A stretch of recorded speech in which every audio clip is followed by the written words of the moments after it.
Ce n'est pas vraiment l'horoscope de la semaine, là, c'est une bascule collective très concentrée, hein. On vient de voir déjà ces 15 derniers jours un amas de planètes dans le signe du Capricorne très concentré, et cet amas est en train de se déplacer dans le signe du Verseau. Et là, cette fois, il va être conjoint à Pluton, hein. Donc cette semaine, le ciel est extrêmement concentré, comme il l'a déjà été ces 15 derniers jours. Là, ça se déplace. Donc on sort d'une nouvelle lune à l'instant, la première lunaison de l'année en Capricorne, qui est très chargée, qui nous a demandé de prendre nos responsabilités, d'assumer nos choix et surtout d'arrêter de nous raconter des histoires. Et ce n'est que le début, d'autant plus qu'ensuite, étant donné que aussi bien en Capricorne qu'en Verseau, c'est Saturne le régent, on va dire aussi Uranus en Verseau, ces planètes sont en fin de cycle, en fin de signe, et vont très bientôt changer définitivement de signe. Donc là, cette semaine, elle est fondamentale, cette semaine du 19 janvier, parce que là, on entre dans le signe du Verseau, et l'amas va on va dire, se déplacer dans le signe du Verseau, hein.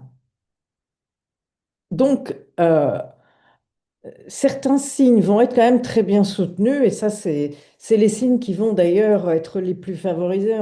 On est obligé de le dire, hein, à partir du moment où les planètes auront définitivement changé de signe, et ça s'en vient très rapidement, à savoir, bah, bien sûr, les Gémeaux, hein, puisque surtout le premier décan, hein, tous les signes en bon aspect premier décan du Bélier, premier décan du Sagittaire. C'est opposé au premier décan du lion. Bon, et puis ceux qui vont bien sûr être un peu plus bousculés, disons que ça va créer une tension, ça sera bah, les signes en carré, hein, c'est-à-dire tout début du signe du taureau, ou si vous y avez l'ascendant aussi, ou des planètes, hein, peu importe, ou la lune, voilà. Du scorpion, bien sûr, hein. Donc là, avec la main en verso qui est en train de basculer, surtout qu'il y a quand même Pluton, donc ça n'est pas rien, hein. Donc, on a vraiment dans le Capricorne, dans cette nouvelle lune qui s'est faite sur la fin du signe et qui bascule directement en Verseau d'un jour sur l'autre, hein, en quelques heures, en Capricorne, il y avait une responsabilité, une maturité, une cohérence. C'est la fin d'un cycle saturnien flou, Saturne en Poisson, et d'une peut-être parfois une certaine victimisation, hein, Saturne en Poisson. euh, on va assumer, ou il vaut mieux assumer les conséquences, hein. Donc, c'est la fin d'un cycle saturnien. Il faut assumer les conséquences de ses actes, et puis se dire, ben, ma foi, même si le bilan n'est pas formidable, si on a raté, on ne peut s'en prendre quelque part, entre guillemets, qu'à soi-même. Ça dépend, il y a quelques nuances, bien sûr, mais enfin bon. Mais ça a été porteur de leçons et on va repartir autrement, justement. Voilà, l'expérience forge, hein. Alors, il va y avoir une concentration exceptionnelle de planètes là, dès le lundi 19 janvier, hein, ce déplacement progressif de toutes les planètes vers le Verseau, la Lune conjointe à Vénus, conjointe à Pluton au début de Verseau, c'est une symbolique très forte, hein. Il y a une rupture de schéma, des choix relationnels à faire, parfois aussi financiers, hein, avec Vénus, un réalignement de valeurs, hein, c'est évident. Donc, quand tout est concentré au même endroit du ciel, la vie, elle nous demande de faire quelque chose d'important. Et là, de choisir en conscience, avec ce qui cadrera le mieux avec notre liberté intérieure, hein. Voilà. Saturne, il est régent du Verseau, comme il l'est du Capricorne. Et là, Lama, il est encore entre Capricorne et Verseau. Il est vraiment fin poisson conjoint à Neptune. On sort des illusions. Voilà. Alors, doucement, bien sûr, Saturne est lent, hein. Uranus, c'est le second régent, le régent moderne, hein, du Verseau. Il est à la fin du signe du Taureau. D'une part, c'est un signe peu compatible avec le Verseau. C'est un signe de terre par rapport au signe d'air du Verseau. Et pour le Verseau, bah, il est bien mieux qu'Uranus passe en Gémeaux, disons-le, hein, voilà. Donc, il est prêt, cet Uranus, à repartir direct. Il est en phase de retour direct, hein. Donc, il y a un réveil, un déclic, une libération à venir, hein. Voilà. Donc, c'est peut-être pas encore le grand saut.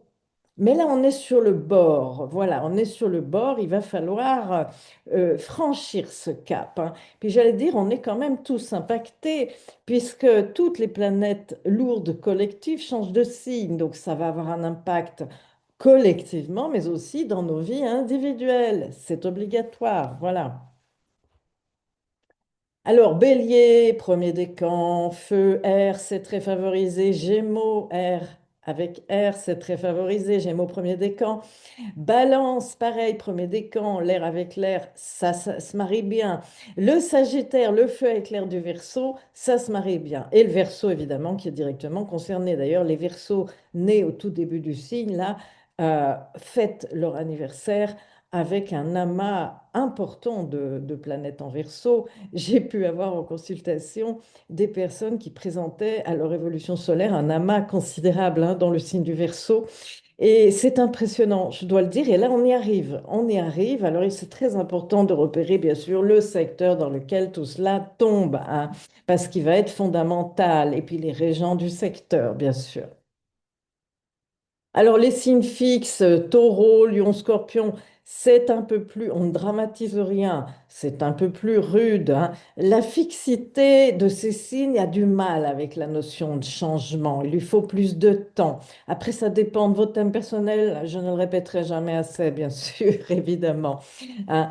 Donc, la terre du taureau est et l'eau face à l'air, il y a une résistance, une crispation, une peur de perdre le contrôle, il y a quelque chose comme ça. Alors c'est pareil, vous pouvez être un signe d'air comme le Gémeaux et puis bien vivre, surtout du tout début du premier décan, très bien vivre l'arrivée des planètes en Verseau, mais vous pouvez avoir une lune en Taureau, par exemple, qui va être un peu plus bousculée dans son, voilà, hein, on va dire dans son émotionnel, son quotidien. Alors ça peut être très contrasté, vous voyez.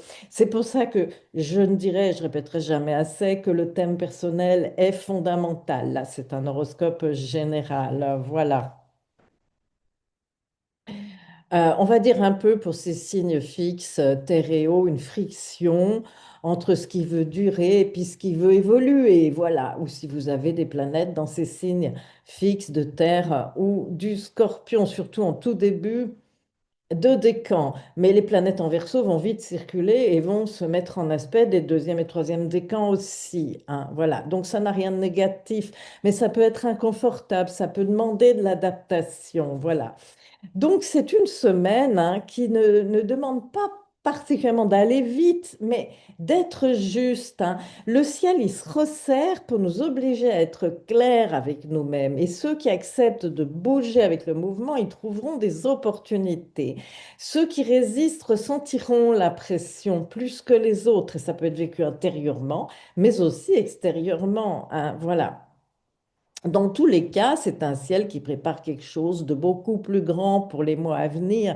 On sent que vraiment, avec les cycles de changement qui arrivent, cette nouvelle lune, avec cet amas en Capricorne qui se déplace maintenant en Verseau, nous prépare au changement de cycle des planètes lourdes, là, clairement, hein, surtout que Saturne était dans le Poisson, le dernier signe du zodiaque, une fin de cycle avant un renouveau.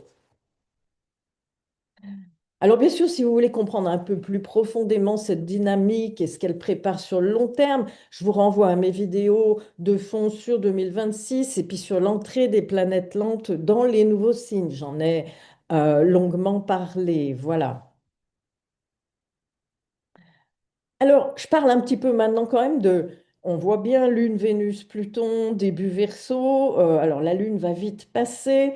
Vénus est en train là d'entrer en conjonction à Pluton. Elle va passer sur Pluton, puis poursuivre bien sûr son chemin. Mais ces contacts-là ne sont pas là pour rien, hein. C'est une conjonction assez auto-centrée là, parce que elles ne sont pas vraiment reliées, hein. On voit bien Lune, Vénus et Pluton à d'autres planètes vraiment dans le zodiaque, mais elles sont quand même conjointes. Donc il y a une forte concentration. Donc c'est émotionnel avec la Lune, c'est relationnel et affectif avec Vénus, c'est radical et tranchant avec Pluton. Voilà, donc c'est un petit peu une conjonction qui agit comme un bloc autonome, hein. Elle ne demande pas l'avis du reste du ciel, hein. C'est concentré à un endroit du ciel. Elle impose un peu une vérité intérieure, hein. Et là, il s'agit de la Lune, de Vénus et de Pluton, hein. Elles se parlent entre elles, mais elles ne négocient pas avec le reste des planètes, hein, au moment de la bascule et pour cette semaine du 19 janvier 2026. Alors, il peut y avoir, sur le plan psychologique, bien sûr, des prises de conscience relationnelles, Vénus, la Lune, hein, une lucidité émotionnelle, des décisions affectives assez irréversibles, la fin d'un attachement qui est devenu incohérent, par exemple, hein. Avec Pluton, on ne fait jamais semblant, hein, et encore moins quand Vénus et la Lune regardent dans la même direction. Voilà, donc. Alors sur le plan collectif, ça va être un réalignement de valeurs, une rupture avec des normes bah, devenues obsolètes, des choix plus libres, mais aussi plus solitaires. Et quand je parle de choix plus libres, pas toujours évident non plus. Tout dépend des aspects que reçoivent vos planètes par rapport à cette triple conjonction, bien sûr, hein, dans vos placements personnels, hein. Alors bien sûr que le secteur touché, euh, c'est là où on va gagner en autorité d'une certaine façon. Là, j'en reviens encore au Capricorne, à Saturne, en structuration, hein. Donc, c'est une conjonction qui active un secteur vraiment précis du thème, le secteur où est Saturne, surtout avec toutes ces dernières rétrogradations, hein, avant de passer définitivement en Bélier, où il va la demander de revoir un certain nombre de choses dans ce domaine. Et puis bien sûr, celui où Uranus est aussi en Taureau, qui s'apprête à provoquer le changement, hein. Alors, ce qui se joue cette semaine du 19 janvier 2026, c'est pas anodin, c'est une zone de votre thème que vous êtes en train de consolider, en tout cas que soit vous consolidez, soit vous devez changer. C'est vraiment important, hein, avant de devoir transformer radicalement là, dans les mois à venir, hein. On ne va pas y échapper. Uranus fin taureau, c'est un dernier avertissement, c'est la dernière incursion d'Uranus en taureau.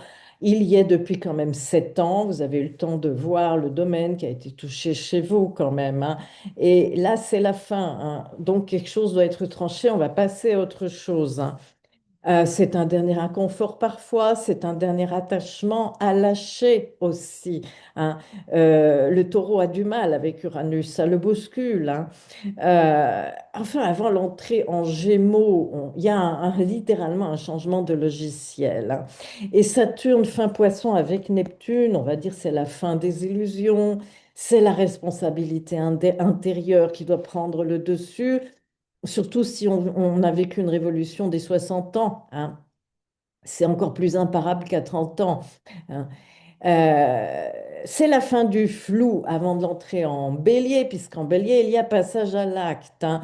Alors, ce que vous ne prenez pas en main maintenant, la vie vous demandera de le changer, mais plus brutalement ensuite. Voilà, hein. Alors, on a encore tous notre libre arbitre, on a le choix, voilà, mais est-ce qu'il vaut mieux prendre soi-même l'initiative ou être poussé dans la piscine? Voilà, c'est un peu ça, hein, le dilemme. Voilà. Alors, ce n'est pas un ciel de catastrophe loin de là, hein. C'est un ciel qui amène à éviter de rester en rade. Voilà. Parce que surtout quand les planètes lourdes vont changer définitivement de signe, ce qui est complètement imminent. L'année 2026, c'est vraiment une année très spéciale, hein, de bascule, de transition, de renouveau. Voilà.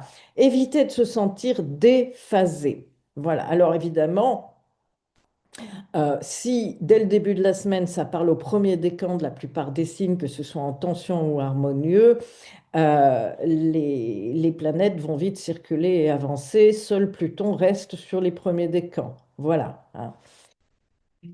Donc voilà, c'est vraiment une semaine marquée par un seuil, et ça a commencé en Capricorne il y a déjà une quinzaine de jours avec déjà ce stellium énorme de planètes, déjà régi par Saturne en fin de signe de Poisson, hein. La conjonction Lune-Vénus-Pluton qui agit un peu comme, enfin beaucoup comme un révélateur, Uranus et Saturne qui sont déjà en train de préparer les changements à venir, hein. Alors, ce que vous assumez aujourd'hui deviendra votre point d'appui demain, et ce que vous refusez d'ajuster risque de vous laisser en décalage pour un moment. Voilà, et ce serait dommage, hein. C'est pas un ciel qui vous demande d'aller vite, non, mais il demande d'être, on va dire, cohérent, aligné. C'est vraiment très important. Donc voilà pour cette nouvelle semaine, avec cette semaine du 19 janvier, avec une qui démarre avec une lune en Verseau, juste après une nouvelle lune, et qui nous prépare encore à tous ces changements à la fois individuels et collectifs qui nous attendent pour 2026. Si vous avez aimé, bien sûr, ma vidéo, ben, n'hésitez pas à vous abonner, à liker, ça aide ma chaîne à vivre et ça ne vous coûte rien. Je vous remercie et je vous dis à très bientôt pour une nouvelle vidéo.